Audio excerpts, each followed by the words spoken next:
Alright you guys, welcome to my channel. For those of you who don't know me, my name is Ryan Phipps and it is my current mission to mentor driven young adults to a successful future by using fitness as the gateway. And today what we're going to be talking about is 4 fitness myths that keep most people trapped seeing no results. Now breaking these misconceptions are exactly what's allowed me to make my own fitness transformation and what's allowed my clients to see amazing results as well. So quickly, here's how this is going to work. I'm going to name the myth and tell you why it's not as black and white as it may seem, although most people accept these things as the truth. But my hope today is to break these misconceptions for you so you can finally see results and make that transformation that you want. So the first myth is that you need to avoid carbs. Now the truth is carbs are our body's preferred fuel source, and over the course of time there have been so many diets and trends and fads where they say cut this out or cut that out. But the simple truth is that cutting out any one singular food group is going to do this. It's going to simply put you in a calorie deficit, which is actually what most people need to lose weight. Now just to briefly explain this, a calorie deficit means this. We all have something called maintenance calories, and our maintenance calories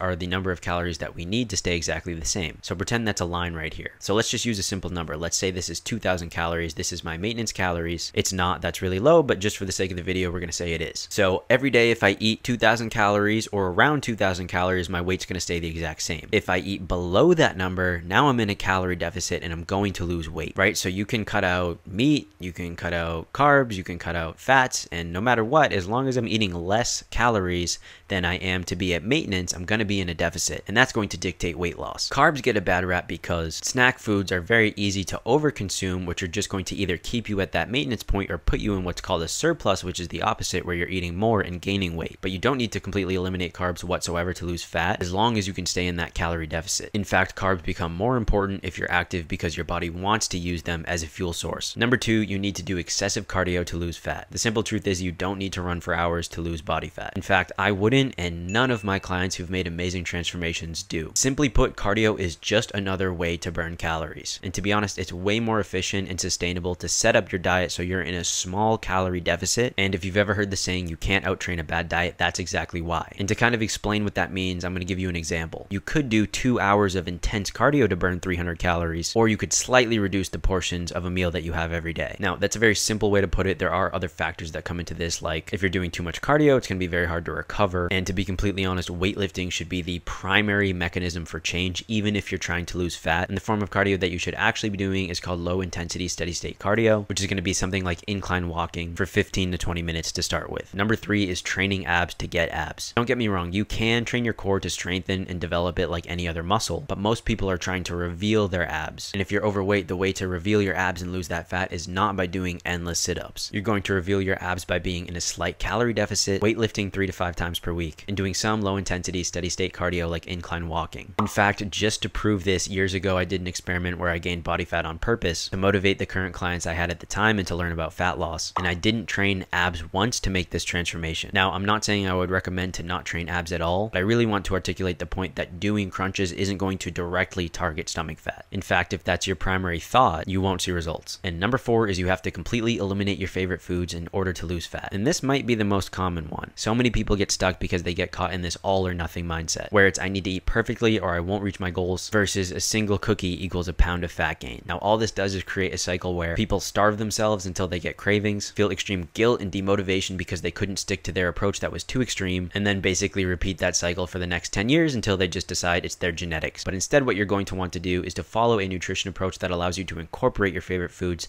into your active lifestyle. Now I've done a full video breaking down that topic before, so instead of going into that here, I'm just going to link that if you want to watch that one. And as always, I want to say thank you guys for your time. I hope that this video was able to break any of those misconceptions that you have, because they truly are holding you back from seeing results. And if you have any further questions on avoiding these misconceptions, feel free to drop your question below. And if you want to work with me one-on-one to make your own fitness transformation, follow me on IG and send me a message so I can get in touch with you, so I can help you see results while eating your favorite foods just like my clients. See you guys in the next one. Peace.